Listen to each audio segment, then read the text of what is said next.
खरात प्रकरण तुम्हाला माहिती आहे ना? तो खरात नाशिकचा, ज्यानं त्याच्या ऑफिसचा टेबल वापरला, 58 महिलांना एकच टेबल एकच कोपरा दाखवला, कारण तो अश्लील त्या ठिकाणी कांड करायचा. त्याचे भक्त कोण होते माहितीये ना? जे 58 व्हिडिओ महाराष्ट्रामध्ये जगजाहीर झाले, 58च नाही, एसआयटी स्थापन झाली, त्यांच्याकडे तर 150-200 आहेत. जे जे त्याच्यामध्ये पीडित आहेत त्या सगळ्यांशी जे शक्य आहे पोलिसांना त्यांच्याशी चर्चा केली. पण जो खरात, तो कोण खरात? कॅप्टन अशोक खरात. त्याचे भक्त कोण? राज्याचे माजी शिक्षण मंत्री, महिला आयोगाच्या अध्यक्ष, उपमुख्यमंत्री, कित्येक मंत्री, सत्ताधारी बहुतेक, आणि मग बाकीचे.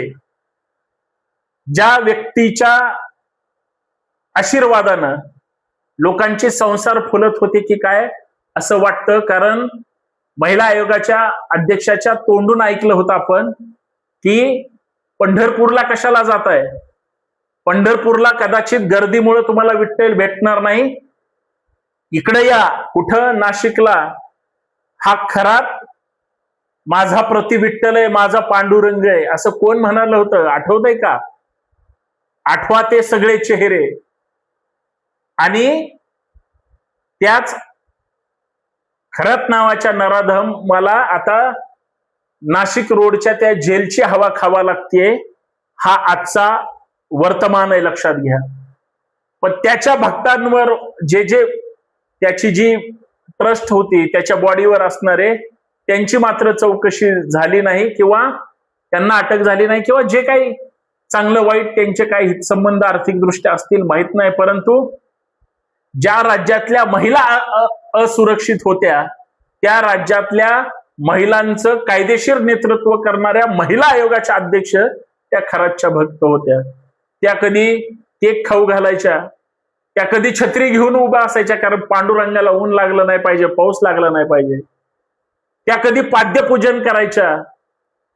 काय काय केलं नाही, काय काय करत होत्या, आपण न कल्पना केलेली बरी. आता या सगळ्यांवर बिग बॉस फेम एका सत्ताधारी पक्षाच्या त्या कार्यकर्त्या सुद्धा आहेत, त्या आता त्याच महिला आयोगाच्या अध्यक्ष पद भूषवणार आहेत.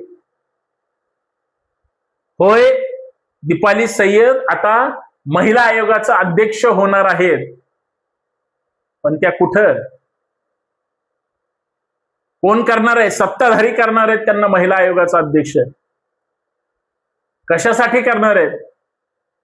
कारण खरातचे जे काही कांड आहेत हे कशा पद्धतीने रचले गेलेले, कशा पद्धतीने महिलांना फसवलं, कसं या खरातचं भिंग एका जाधवनं बाहेर फोडलं, कसं म्हणजे पाद्यपूजन झालं, कशा पद्धतीनं इतर सगळ्या म्हणजे काय योनिजल म्हणा किंवा अजून कुठलं मूत्रविसर्जन असेल, जे काही अश्लील प्रसंग तुम्हाला तर माहिती आहेत, हे सगळं त्या खरातच्या बाबतीमध्ये व्हिडिओच्या माध्यमातून तुम्ही सगळं पाहिलं. आता एक वेगळीच घटना घडते आणि त्याबद्दल मला आश्चर्य वाटलं.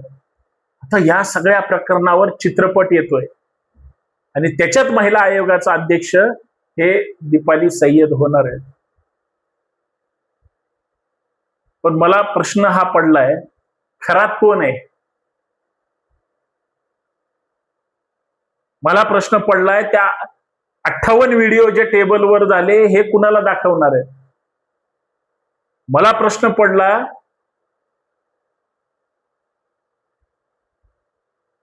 छत्री कुणाच्या पैशाची आहे? तो केक कुणाच्या पैशाचा आहे? ते पाद्यपूजन करायला आणलेलं पाणी आणि आठवा ते सगळे टिश्यू पेपर,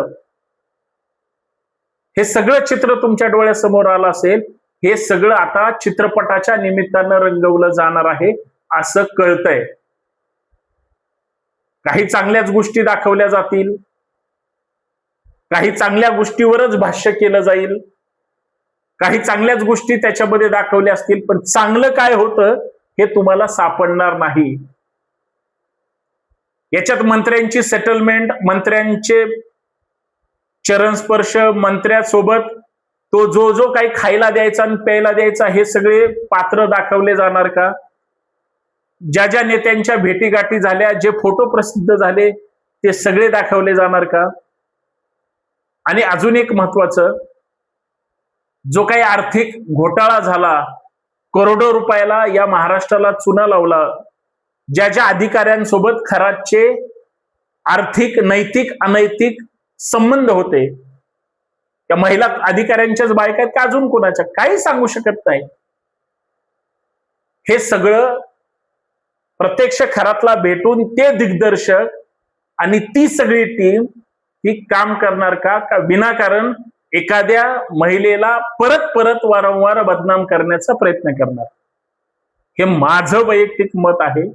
कारण प्रसिद्धीसाठी तुम्ही कशाला हो म्हणता आणि प्रसिद्धीसाठी कोण कशी स्क्रिप्ट तयार करेल, फक्त ते व्हिडिओ दृश्य किंवा अदृश्य स्वरूपात दाखवताना डायरेक्टरची काय अवस्था असेल, जो डायरेक्टर चांगले चित्रपट करतो.